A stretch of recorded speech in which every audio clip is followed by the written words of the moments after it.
Today, we are diving into the story of a spy who changed the course of history. And I bet you didn't even know it, because she was doing it in the shadows. But we're going to learn today.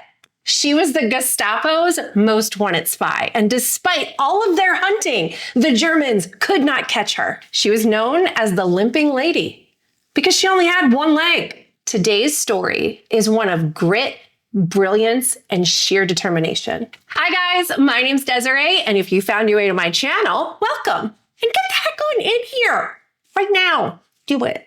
My guess is that you either love makeup or you love getting inspired, and just maybe you're looking for a little bit of both. I got you. In each episode, I'm going to do my entire makeup look with you while sharing a story of someone that I've been inspired by lately and I'm feeling like just really needs to be told or retold. So if you're into any of these things, maybe like this video, subscribe to the channel, and feel free to leave a comment. Let me know what you're thinking. And I'm always looking for a way to make this a better experience for you. Oh, and definitely leave a comment with anybody whose story you'd like me to tell in a future episode, because I love to be inspired by who's inspiring you. And don't worry, I will list all the products that I use below in the description. I guess we should get started. Virginia Hall was born on April 6, 1906. So you know what that means. That makes her an Aries. So shout out to all the Aries watching. She was born in Baltimore to a very wealthy family. Must be nice. Her father, Edwin Hall, he was a businessman and he worked in the cinemas. So he was really into movies and helping families and people be entertained. He was known to always be encouraging Virginia's independence. Sounds like she was a little bit of a feisty one, you know? While her mother, on the other hand, her name was Barbara, she was not so on board with all the independence. Like, she was like, yeah, great. I'm happy that you're independent and adventurous and you want to do all these things. But what's so wrong with, being a part of high society and going to balls and galas and enjoying the finer things in life? It's said that how her and Virginia's father met was that Barbara was actually Edwin's secretary. So they met at work, which is super cute. In case you're wondering, Virginia also has a brother. His name's John, and he's 4 years older than her. Awesome. Just the two of us. It's also said that the Hall family was known to be very close-knit. Like, they're a super tight family. Everybody's loving on everybody. It's great. They have money, they have status, they're living in the big city, and everybody gets along. Like, that's so cool. Great. Good for them. It's also known that Virginia had a nickname, and it was Dindy, not Windy, Dindy. And I looked up what Dindy meant because I was like, Virginia, Dindy, where did that come from? Couldn't figure it out. So I looked it up, and the interesting thing is that Dindy is a word equivalent to dainty or fragile or sweet. And while Virginia may have been sweet, she was not dainty. So I actually kind of thought it was funny that Virginia had a nickname that everyone called her that was like literally the opposite of her personality. So anyway. But if you know of a different meaning when someone's nickname is Dindy, throw it in the comments and let us know. Virginia Hall grew up on a beautiful, stunning, sprawling farmhouse estate on 110 acres. There was farm animals, there was lots of woods, there were crops, there were all kinds of things. Adventure as far as the eye could see. She absolutely loved growing up and spending time on the family's farm. And what you'll find out is that her childhood growing up on a farm will actually aid in her benefit in her future dealings as a spy, but we'll get to that. We haven't gotten there yet. Hold your horses. But the Hall family, they're bougie. So not only do they have this sprawling, gorgeous, magnificent, takes your breath away farmhouse, but they also have this penthouse apartment in downtown Baltimore. They were literally just living their best life. You get to take your pick. Do you want to veg and relax on the farm? Or do you want to go downtown and get wild and hobnob with Baltimore's finest? Well, as you might have guessed, as Virginia started to get older, started to get into those dating years, her mom, Barbara, really kind of started to get on her a little bit more about, you might want to think about, settling down. But Virginia, she was not into this, at all. She had her own grand vision for what she thought and imagined and expected that her life would be one day. And settling down right out of high school or right out of college was not on that list. She was not trying to be anybody's arm candy. And she's pretty much a self-proclaimed, and anybody who knew her would even say the same thing. She was pretty much a tomboy. She just wasn't into that girly, frilly lifestyle, that debutante-ish lifestyle that, was kind of expected of her. And Barbara kind of had hoped for her. I mean, if we're going to go there, we'll just go there. Virginia wanted a career. She was going to go to college. She was going to have a whole career. And she was adventurous. Her career was going to be wild and fun, whatever it was. She actually looked forward to being emancipated or independent and grown up from her parents. She looked forward to that day so that she could just make the world her oyster and do whatever she wanted. She was pretty much the opposite of what you would consider a conventional woman. She didn't want the big city, high society glam. She was more into adventure in the backwoods. Just to give you an idea, her favorite things to do: hunting, fishing, horseback riding, bareback. She don't even need a saddle. And let me give you an example of what's fun and funny to her. We're gonna talk about Virginia Hall's taste of humor, okay? She went into school one day, early school, 4th, 5th grade. She goes into school one day with a bracelet made out of live snakes that she found on the property. And she thought it was the funniest thing because everyone was so freaked out. And she just thought it was hilarious. But that was her. So I did look into where she went to school. Kindergarten to 12th grade. She went to the Roland Park Country School. And I looked it up. It's still there to this day. It's functional. It's operational. It's in the same location. And it's an all-girls prep school. And if you wanted to go to this school, it's only $40,000 a year. But if you are in kindergarten or sending someone to kindergarten, they do give you a pretty big discount.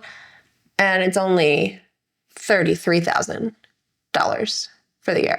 I mean, we kind of could expect that because we already know that her family is really successful. Her dad's a businessman in the cinema. He got a movie theater. I also looked up other people who might have went to this bougie school. Adina Friedman, CEO of NASDAQ. Emily Hewitt, the chief judge of the U.S. Federal Court of Claims.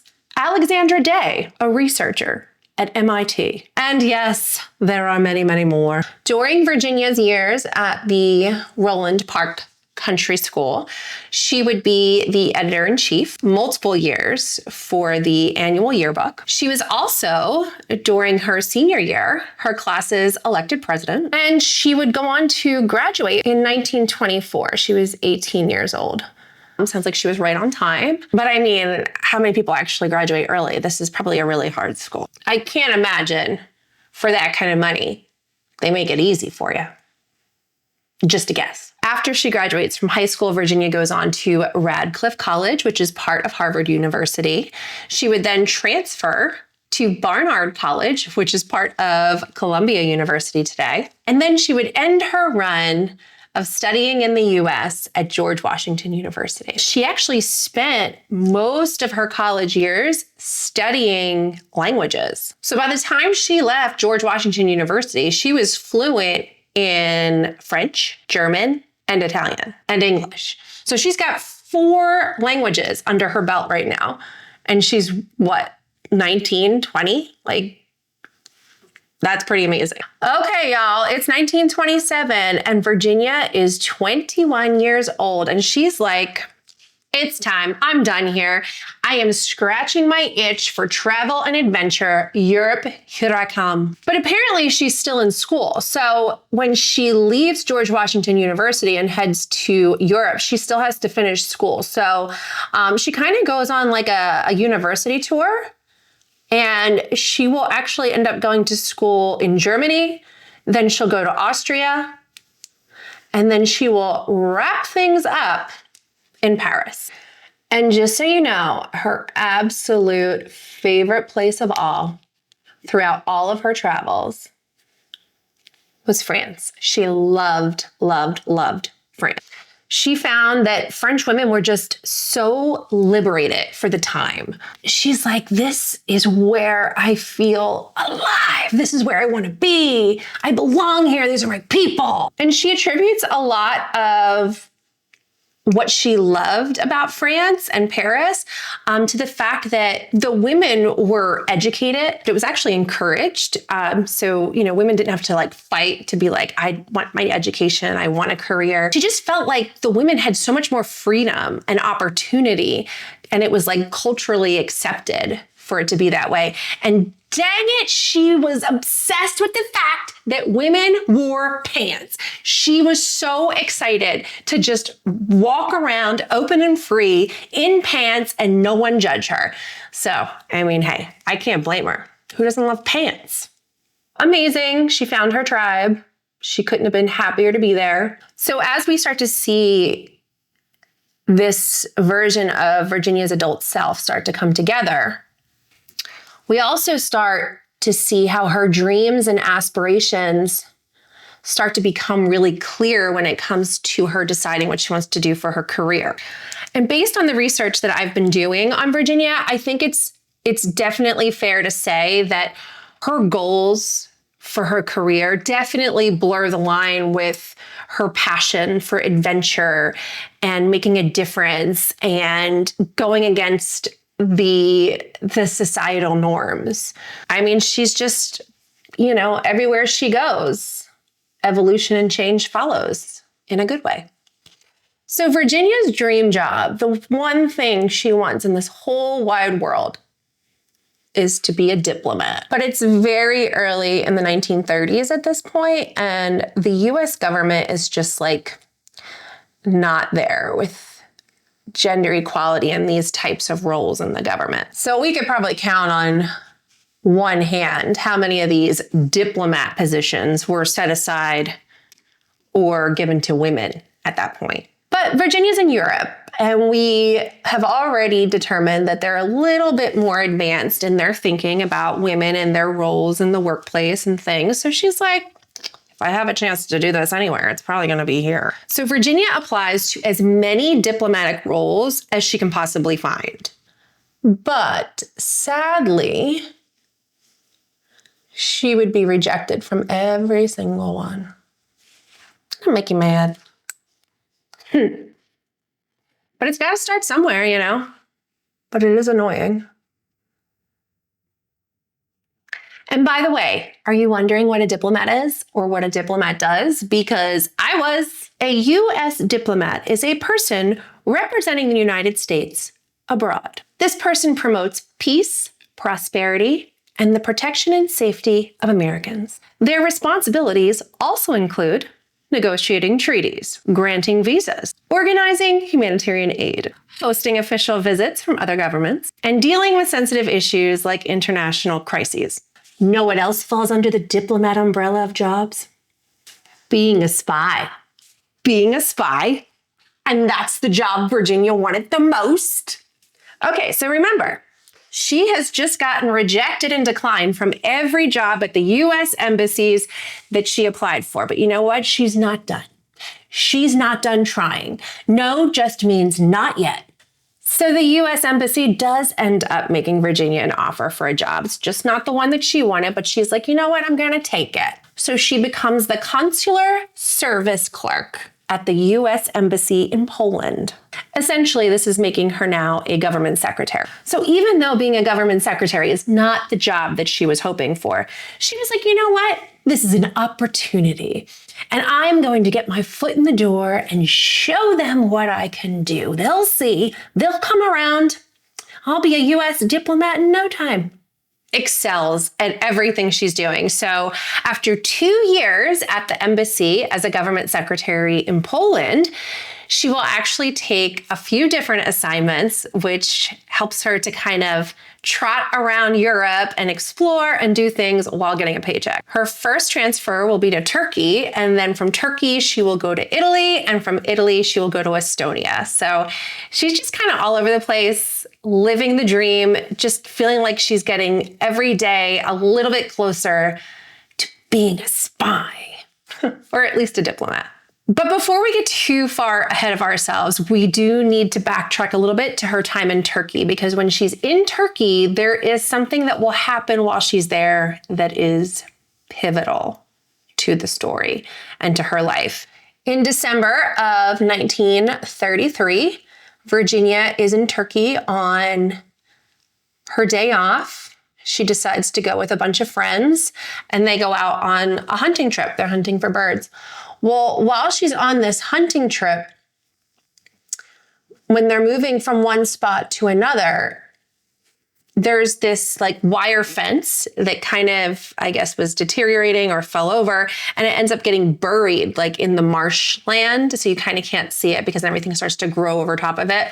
Well, anyway, Virginia ends up getting her foot tangled up and caught in it, and she trips and falls. And simultaneously, as she is falling down, her hunting rifle goes off, and it ends up shooting her at point blank range in the left foot.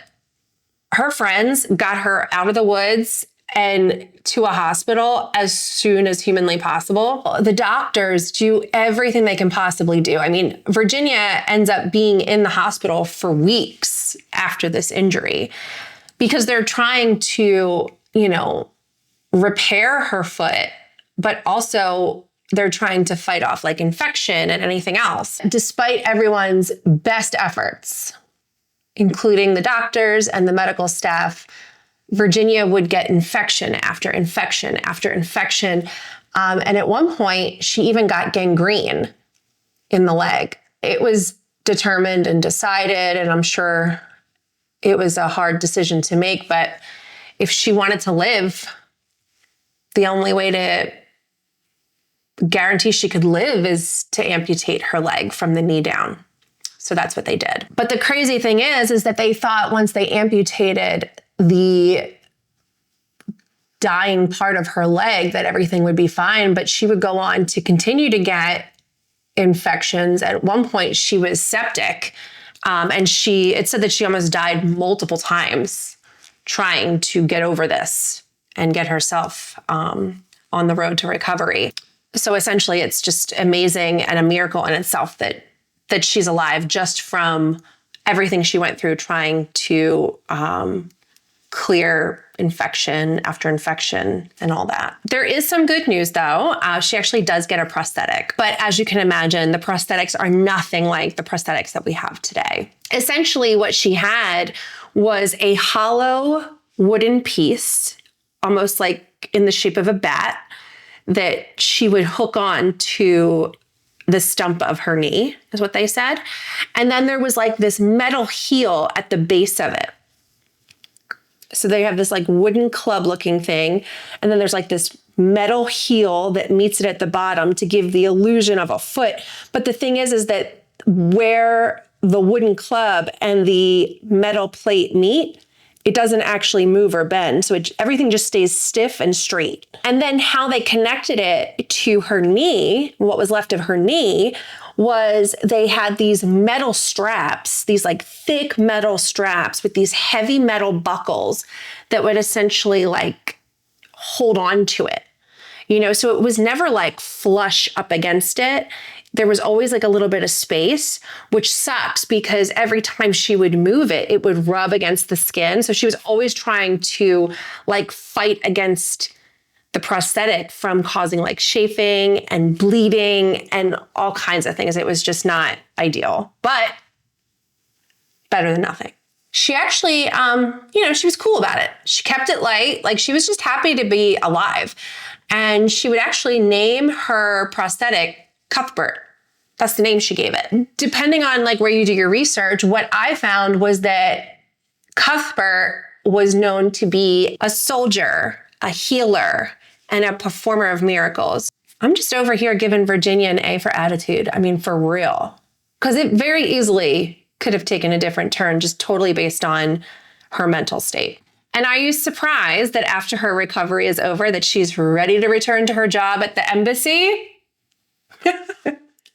Why would you be surprised? I'm not surprised. But the State Department actually was not happy about this, especially since they knew that her goal was to become a diplomat. So not only was she a woman, but now she's a disabled woman. And essentially, like pretty much everybody at the embassy thought that after everything she'd been through and now losing her leg, she's definitely not going to come back here to pursue a career as a diplomat. She's going to go home and, chill out and get used to life with one leg. So essentially, everyone she worked with and that had control over her future was essentially just hoping that she would go away at this point. And she would give up on these dreams and just move on. And then everybody could go back to living life the way it was. But no. Nope. No. Virginia was coming back to work. She didn't care. She was like, what do you mean? What do you mean I'm disabled? No, I got Cuthbert. Me and Cuthbert, we're good. I'm coming back to work. You'll see. Here I am. I feel like, yeah, you know that song, like, you gotta know when to hold them and know when to fold them? Yeah, Virginia doesn't fold them. She only holds them. So anyway, she's super amped up. She goes back to work and they're like, nah, girl. Nah. They're all just like, we got to get rid of this girl. We don't know how we're going to do it, but like, she's never going to be a diplomat. What do we do with her? And they were like, you know what? Send her to Italy. Send her to the embassy in Italy. She'll quit on the spot.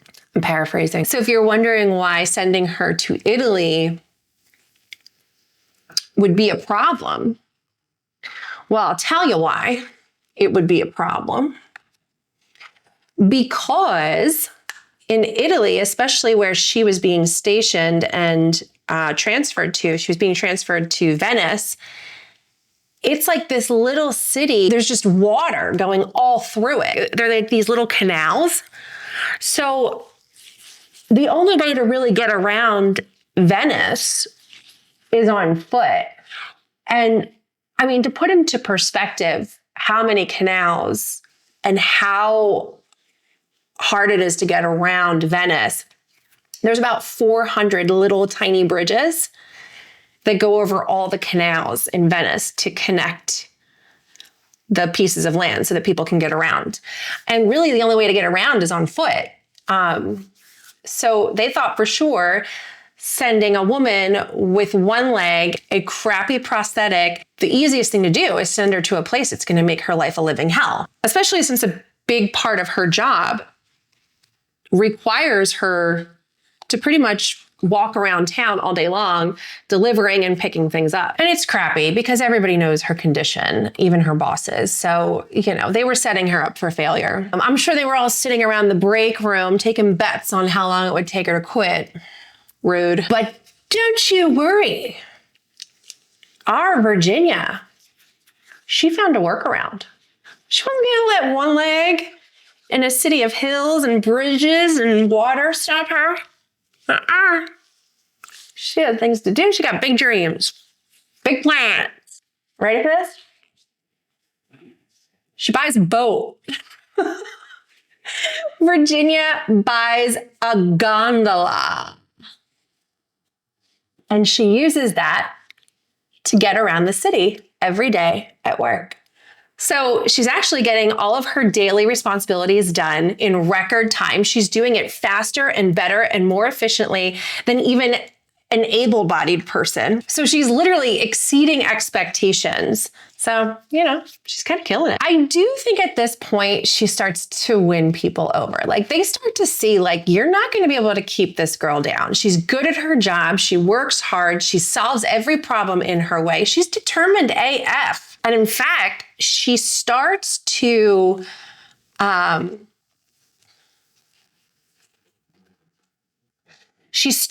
be the person that they go to as a stand-in for the diplomats when the diplomats are on assignment or they're out of town or they're just not in the office or able to meet with different people.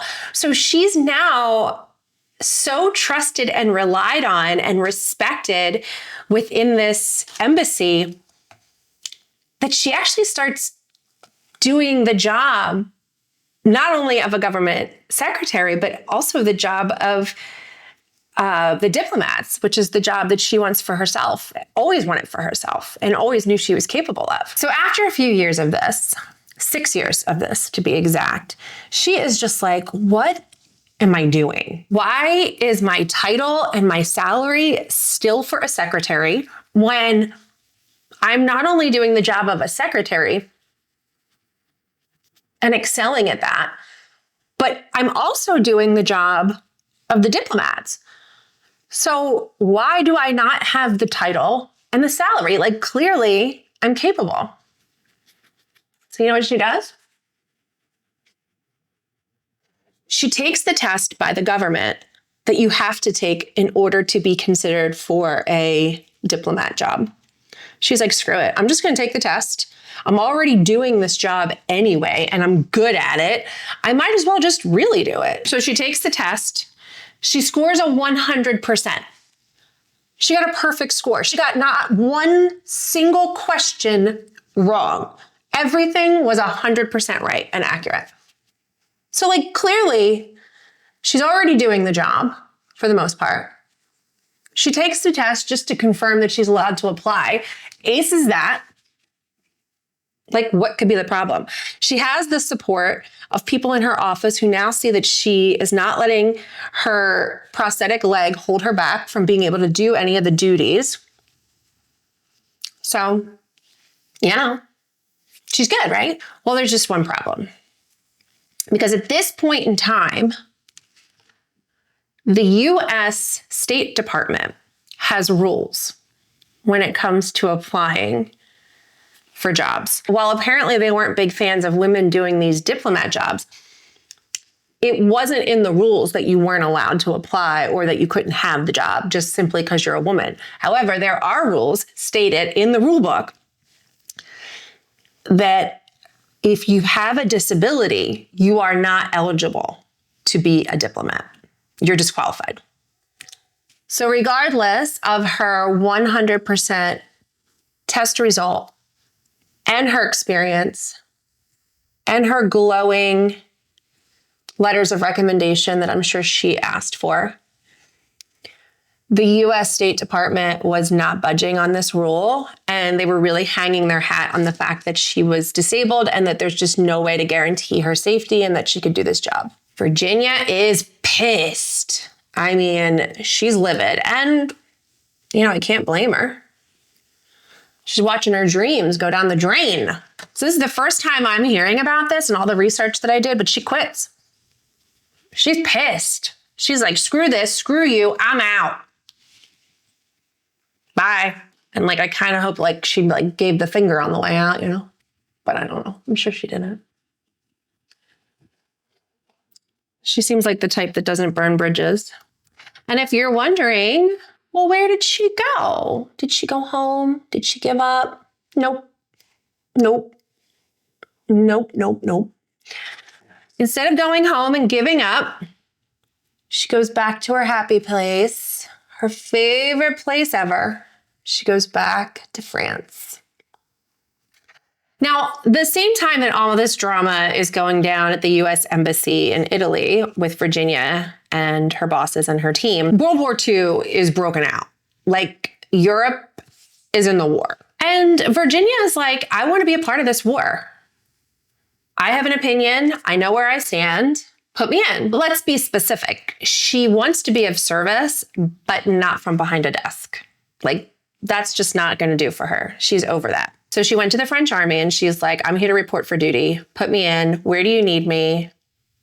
I'll do whatever. Well, the French army is at war, like deep in the throes of war. So when they have somebody rolling up being like, I'm here to help, what can I do? Like, they didn't ask, so do you have any disabilities? What's your blood type? We're just like, yes, okay, we need you. Can you drive an ambulance? And she was like, of course I can drive an ambulance. And they were like, great, okay, we need you to drive an ambulance back and forth from here to the Maginot Line. And if you don't know what the Maginot Line is, essentially the Maginot Line is like a concrete structure. Imagine like a wall that is bordering France where it butts up to Germany and Belgium. So essentially they created this wall that was supposed to be impenetrable so that if the Nazis or Germany tried to invade, they would not be able to invade from that portion. Once they had that wall or that fortress built, they were like, we're good. Like, if you're up by the Maginot Line, like, you're set. So they were like, all right, she's a woman and she wants to be like where the action is. So they're like, we'll send her back and forth to the Maginot Line. She can take troops up. She can bring troops back down.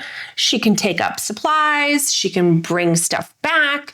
She could take mail. Like, you know, she could just be like a courier. Well, the Maginot Line was not impenetrable like everyone thought. And she was doing this like courier job, driving this ambulance as her car. And essentially all hell breaks loose. And now she's in a war zone. And she's driving this ambulance back and forth from the Maginot Line to the safe spot. And she's got wounded soldiers in the back. She's got dead bodies in the back. She's like trying to weave in and out of machine gun fire and bombs. Like, it was crazy. And at the same time, she's trying to get back and forth and not die and not get her ambulance blown up. There are refugees who are fleeing and they're going in the opposite direction of her. So she's now trying to weave in and out of dead bodies, but also not hit the living, surviving, trying to flee refugees. And like, you have to imagine how crazy this is, like a straight up battlefield, and she's in an ambulance and she's like all over the place. And then she's got this club hanging off of her leg that she's using because it's a manual transmission. She's like jamming her prosthetic leg, this club, into the clutch to try and shift gears so that she can get in and out of this battlefield. And you have to keep in mind too, this whole time she's hiding the fact that she has a prosthetic. So like, she's never gonna complain and say, well, I have a prosthetic, so I don't know if that's gonna work for me. She's not gonna say, oh, Cuthbert really hurts today, or my stump is bleeding. Like, she's not saying any of that because she doesn't want anyone to even know that she's an amputee, because then she doesn't want them to take her out of all the exciting stuff. So this will continue to go on for about 6 weeks. I mean, it's amazing that she survived. Again, amazing that she's just defying death. But at this point, it's about 6 weeks of her being in full-blown battle, going back and forth to the Maginot Line. The French are losing ground. And it's pretty obvious that they're in a really bad place. So the French soldiers, not all of them, but some of them are leaving, they're deserting. But, Virginia, she didn't care. Like, she was going to press on. Like, she's been down and out before. I mean, never in war, but like, she's been behind the 8 ball with her back against a wall plenty of times in her life. And she wasn't going to let this stop her desire to make a difference in the war. I mean, she has been tested so much up to this point in her life. And I feel like she's really showing us what she's made of. And I think it's a reminder to all of us that we're all kind of made of the same stuff. This is strength, resilience, and we got to just keep reaching for it. And she didn't have to keep going back and forth to the Maginot Line. she continued to do that on her own. I mean, the very first time war broke out and she came back with that first load of injured soldiers, she could have been like, hey guys, I'm out of here. Keys are in the truck. Bye, good luck, bye. But she didn't, because that's not her. I do feel like we can consider this her first experience with battle or combat, essentially. And I say first because, oh, there's more. So let's do a time check. It is summer 1940. Virginia is 34 years old. And the United States is still another 2 years from joining World War II. So that's where we're at. Summer 1940, Germany has completely taken over France. Virginia is like, you know what? I should probably get out of here.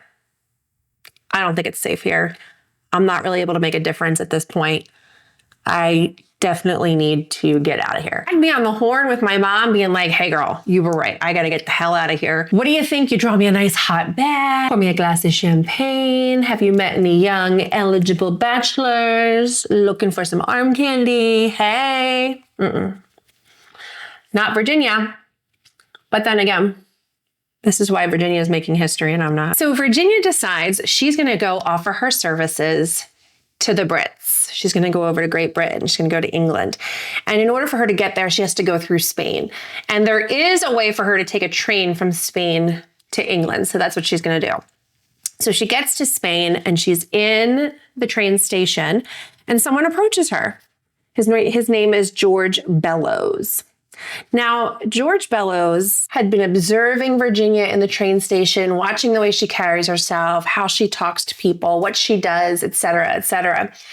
And he decided that he was going to approach her and introduce himself. It turns out that George is actually an undercover British agent. And right as Virginia is getting on her train to go to London, George passes her a little piece of paper with a phone number on it. And he says, when you get to London, call this number. He said it was a friend of his that he thought that maybe they would enjoy connecting and getting to know each other.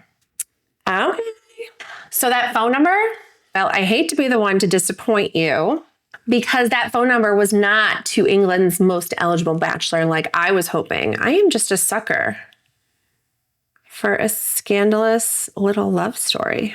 Instead, and probably more Virginia's speed, that phone number was actually to a high-ranking official in Winston Churchill's new concept agency called the Special Operation Executives, or the SEOs. These Special Operation Executives, just to give you a little background, it was actually founded under the umbrella of the Royal Army's Department of Ungentlemanly Warfare. I mean, it already sounds like I need to go home. And obviously this is something that Virginia is like, I've been waiting for this. So super quick, for anyone who's not familiar with Winston Churchill, he was Britain's prime minister twice. He's known as an exceptional wartime leader. He's known to have these like next level capabilities of bringing people together and inspiring and motivating them. Cool. Churchill is like neck deep in World War II, and he is super fast trying to put together this group of secret agent spies. So he's bringing in these spies essentially to turn them back out behind enemy lines where the Nazis and the Germans are, to gather intel and get it back to the Allied forces so that they can essentially have a leg up in winning and ending the war. Sounds great. What could go wrong? Well, this type of job, like a spy, it didn't actually exist yet. So there's no training manual, there's no rule book, there's no proof of concept showing that this is actually going to work. There's not even a checklist of prerequisites of what the type of person they should be looking for looks and acts like. They don't even know what they're looking for or what to train them to do. Like, it's that much in its infancy. Then someone came up with the bright idea, oh, you know what? We should just use normal everyday people and train them how to do it and see what happens. And for whatever reason, everybody was like, yeah, let's all vote to do that one. And that's exactly what they did. They would go on to recruit normal, everyday people that they had a gut feeling about, and they would see if they wanted to be a part of this secret spy society where they will ultimately be asked to go behind enemy lines, specifically behind Nazi enemy lines, to gather and steal intel and somehow miraculously stay alive long enough to be able to report it back to the Allied forces so that we can get a leg up and win the war. Easy peasy. I mean, I honestly can't even imagine what could go wrong. Sounds like a really great plan. So that is what George Bellows was doing in the Spanish train station when he approached Virginia, is he was recruiting a normal, everyday person that he just happened to have a gut feeling about may want to be a part of this like new kind of resistance secret warfare. So needless to say, a lot of these amateur spies died really early in their missions. The first 6 months that this SEO team existed, not one single amateur spy survived. 0. So they had no successful missions for the first 6 months of this concept. But they didn't give up. When Virginia gets to England, and she pulls that little piece of paper out of her pocket and she dials it up. And then that senior official from the SEO answers and says, "Welcome to the amateur brand new spy hotline." He literally tells her all of this. He tells her how the chances of living and surviving through this are so slim, but like they've got to start somewhere. And this resonates with her. She gets it. She wants to be a part of it. And without hesitation, her response is that she is all in. She's like, this is the moment I've been waiting for my whole life. Where do I sign up? Where do I go? Put me in. I'm ready. I mean, I think we know this by now, but like Virginia's a different breed. But is she though? Or is she just like any one of us with a dream and a passion that no one ever told her she was thinking too big? You know? I don't know. I mean, but like honestly though, when you think about where her life and her head is at in this moment, she just got out of Nazi occupied France only to agree to go back with this half-baked idea of being a spy, a war spy, with no training. Is this exhausting to anyone else? Because this is a lot. I mean, but anyway, buckle up because we ain't done. We are about to enter into Virginia Hill's spy era. Okay, time check. It is 1942 and Virginia is 36 years old. And at the moment, she is now the first female British SEO to go behind enemy lines in France. But she is different now. She's there under the guise that she is an American journalist working for the New York Post. Keep in mind, the United States is still not yet in the war. So in theory, with her being back in France under this alias of being a journalist, an American journalist, in theory, she should be safe as long as she keeps herself out of battle.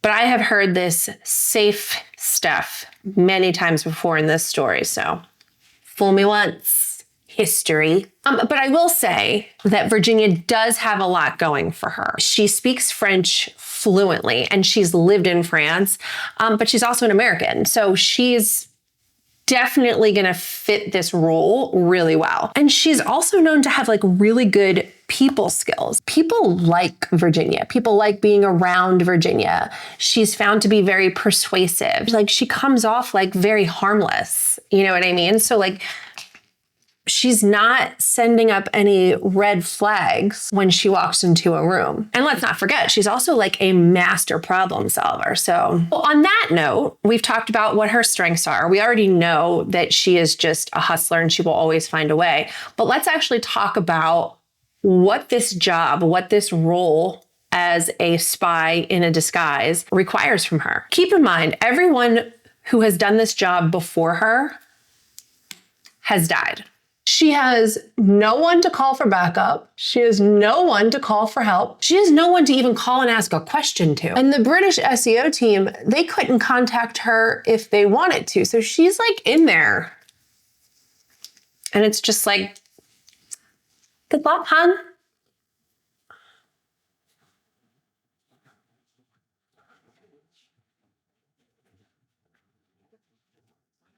That was my attempt to erase this wing because I like the other one better.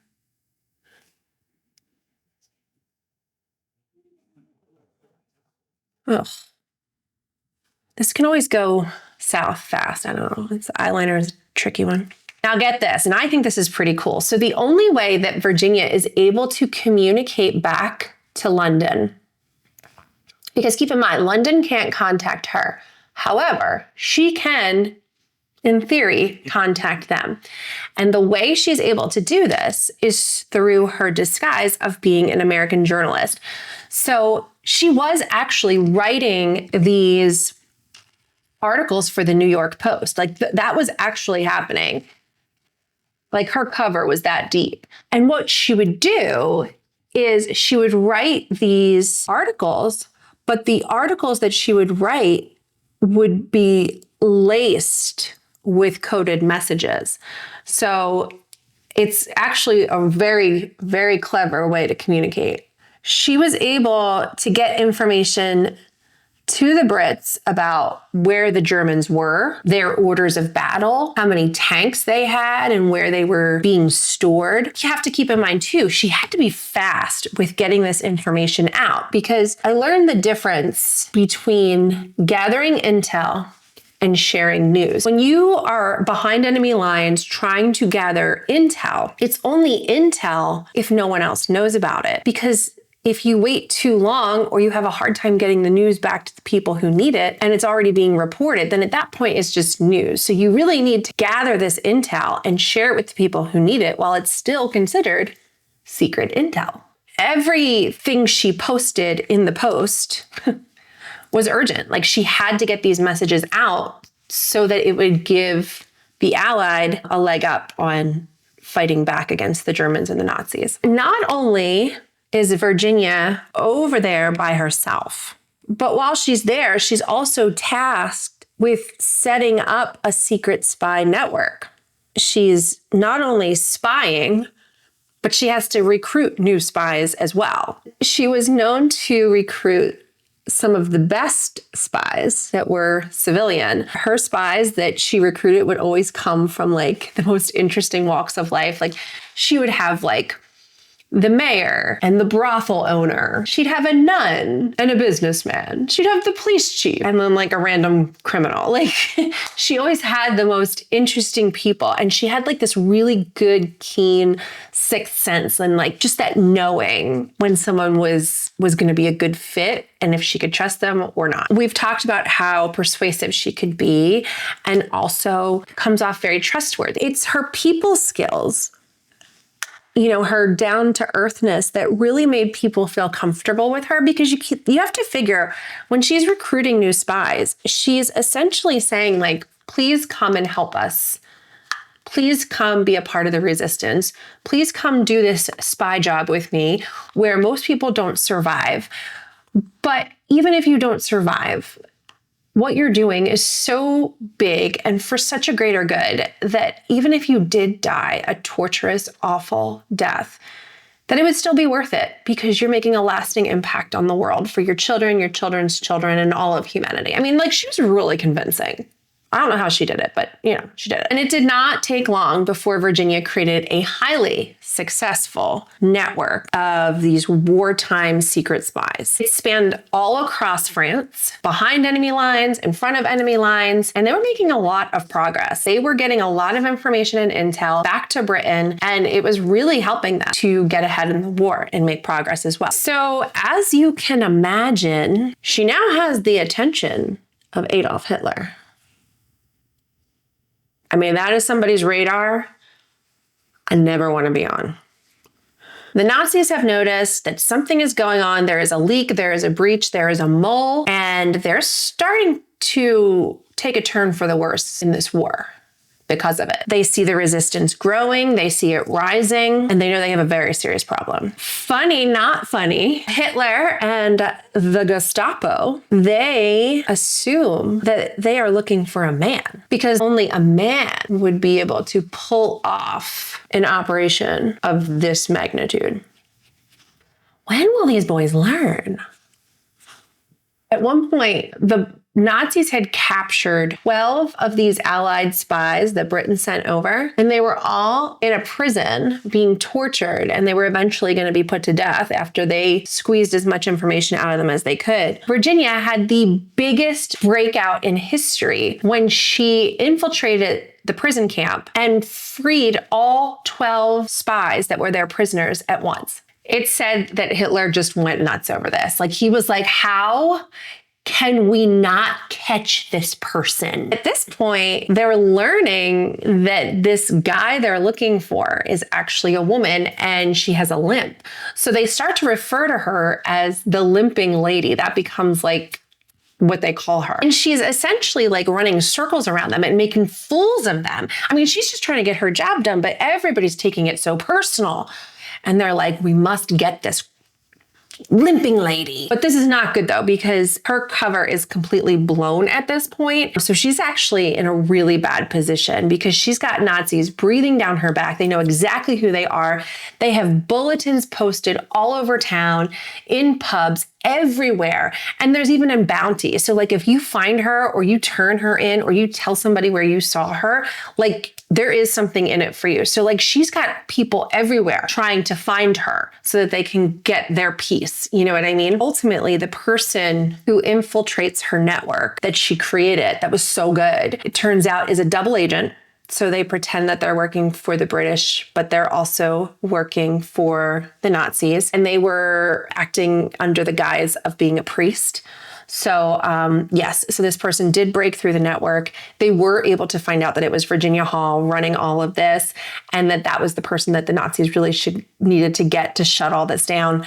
And so it's November 1942. It is the worst winter on record at that point. And she needs to get the heck out of France. And the only safe way for her to get out and avoiding capture, if she wants to live, is to do this crazy trek, this crazy journey that like most normal able-bodied people would never be able to do. But she does it, of course. She travels all the way down through France and trying not to be captured by the Nazi Germans. She then crosses over the Pyrenees Mountains, which by the way are covered in snow and ice, and she's on foot. The elevations and the terrain are constantly changing. At one point, it gets all the way up to like a 7,500 foot elevation. And she's doing all of this without snowshoes, without snow clothes. She's got Cuthbert, which is, by the way, falling apart. So essentially she's really only working with one good leg. At one point she had frostbite. She almost died of hypothermia. There's no food. There's these things called like mountain pirates or bandits. So like, you know, there was just like something coming at her from every direction. And the odds were stacked completely against her. It's even said that some days she was hiking 50 miles in a single day. So, you know, she's really putting herself through it. But she does eventually make it. She arrives in Spain. From Spain, she takes a train to Portugal. From Portugal, she takes a train to Britain. And when she arrives in Britain, a sigh of relief because she made it alive. Y'all, I can't make this up. She gets back to Britain and she is like, what's my next mission? Boss, put me back in. I'm ready to go. I'm good. I just need to get some new straps for Cuthbert. I'm good. Like, what? Why are you so crazy? How many times do you have to narrowly skip death to realize that, like, maybe you should just go home? I'm just kidding. Clearly, this is her life's mission and passion. So she says to her boss, put me back in. I'm not done. I'm the best agent you got. I'm going back. And he's like, no, you're not going back. If you go back, you will die. Your cover is completely 110% blown. You have no network. You have nothing. You would be starting from scratch and everyone knows who you are. You are not going back. You're done here. And Virginia was like, well, then I'm out. And she left. You know where she went? She marched herself right on over to the US Embassy and she said, look, I just spent so much time in France. I am the best spy that Great Britain has ever seen. I created a network. I can do all the things. I know how to communicate. I know how to do all these things without getting detected. I am your best chance at winning this war. Put me in. Well, the US at that point was just getting started in this whole spy warfare category. And to be completely honest, they'd never met someone with as much experience spying in war times with so much success as Virginia Hall had up to that point. So like, they were like, yeah, girl, we'll take you. We'll just get you a different disguise. So her new disguise is as an elderly milkmaid. Remember I told you her growing up on a farm was going to come back and help her? Yeah, here we are. This is the moment.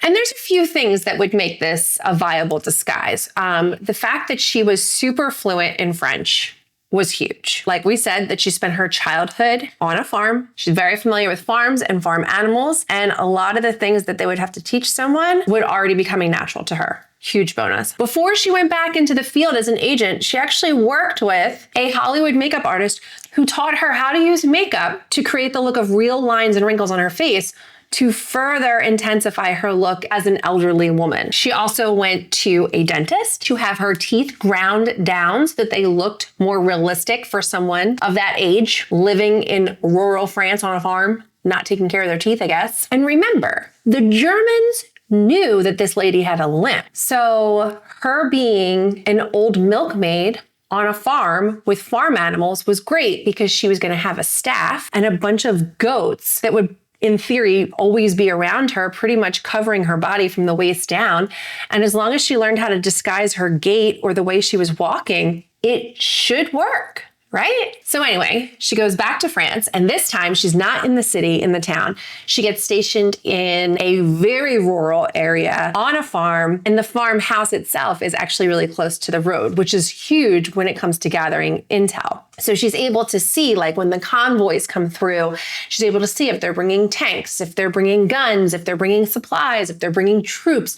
So she's able to take a lot of inventory and intel just from sitting on her front porch. And when she was short on intel, or she felt like something was off and she needed to figure out what was going on, she would go into town in this full disguise as an old lady, farm lady, and she would bring like homemade cheeses and homemade breads and milk and all kinds of stuff.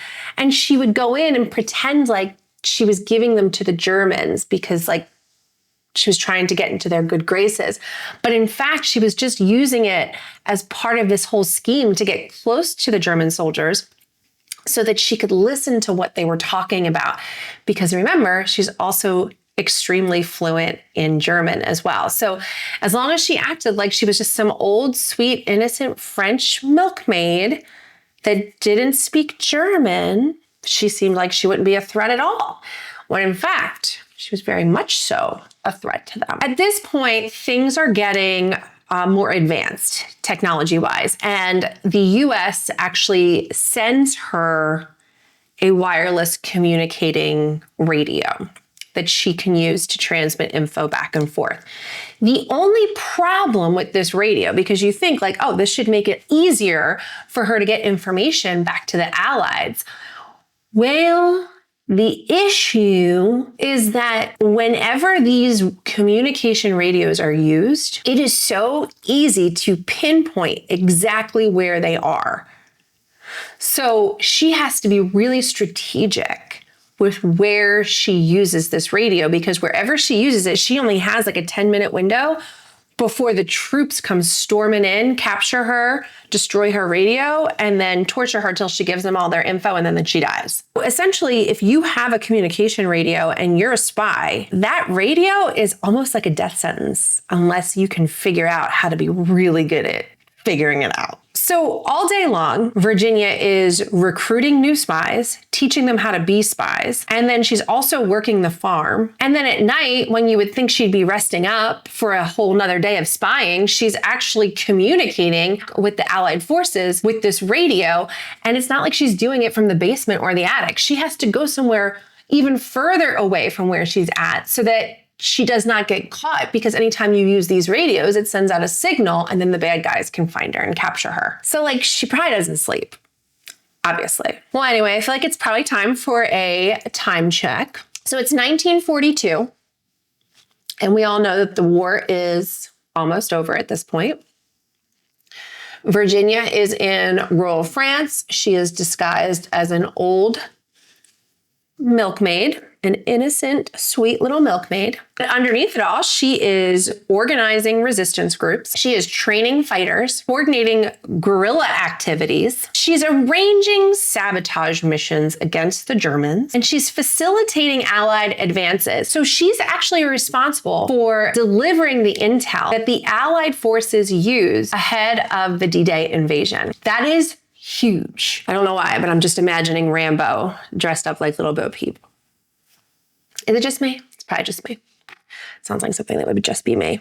And that was pretty much the end of the war. The Allied forces prevailed, and Virginia was able to go back home. In 1945, so just a few years later, Virginia received the Distinguished Service Cross from the U.S. government, acknowledging all of her service. She was actually the first civilian woman to receive this honor during World War II. A lesser known fact about this is that President Harry Truman wanted to present this cross to Virginia himself in a celebratory ceremony, and Virginia declined because if she were to have received this medal, this honor in such a public way, it would keep her from being able to go back into service in active duty as a spy. So she opted to quietly receive this award and keep her options open to continue being a spy for the US. Winston Churchill also made a big fuss over her and thanking her for her contributions and all of her efforts, which ultimately helped to win the war. In 1947, Virginia would go on to join what is now known as the CIA. She would work in both intelligence and counterintelligence. In 1950, Virginia would retire from her active field work, but she would continue to work for the CIA throughout the 50s and the 60s in an administrative role. In 1957, our Virginia finally gets married. She marries a man named Paul Goyo. He was also an agent in the CIA, so at some point they must have met during work. So it was nice to finally see her having a partner and making herself kind of like a priority in that moment and letting herself be in love. In 1966, she retires completely from the CIA and she will go on to return back to her roots in the state of Maryland. On July 8th, 1982, Virginia would pass away. At the time of her death, she was living in Rockville, Maryland. Since Virginia's death, there is now a statue of her in her honor at CIA headquarters in Langley, Virginia. And in 2016, she was inducted into the Military Intelligence Hall of Fame. So all of her work has finally been recognized. Although a lot of these things happened after her death, her legacy will be remembered forever. Virginia Hall's life is a true testament to the power of resilience, grit, and just the sheer passion and belief that you can do whatever it is that you set your mind to, so much so that you can burst right through physical limitations, societal limitations, whatever it may be. And when you think back to all the things that she had going against her in her life, I mean, we've gone through a lot of them. She was up against so much resistance most of her life, especially her adult life, but it never stopped her. She never let it stop her. So much so that she went on to become one of the most effective war spies in all of World War II. And some would say of all time. Life's going to give us setbacks. That's just the way it is, and it's never going to stop. But what I feel like we can learn from Virginia's story is don't give the problem power. Instead, rely on your own determination and your own will to overcome and survive whatever it is that you're going through. Let that be what defines you, not the obstacle or the setback, but your passion to persevere. Well, that's it for this week's Inspired Makeup Stories. I hope that you enjoyed watching us put this look together. I'll list all the products that I used in the description below. Thank you guys so much for your support and for being here. It really means so much to me, and I'm so excited to grow this with you. Thank you guys. Love you. Bye.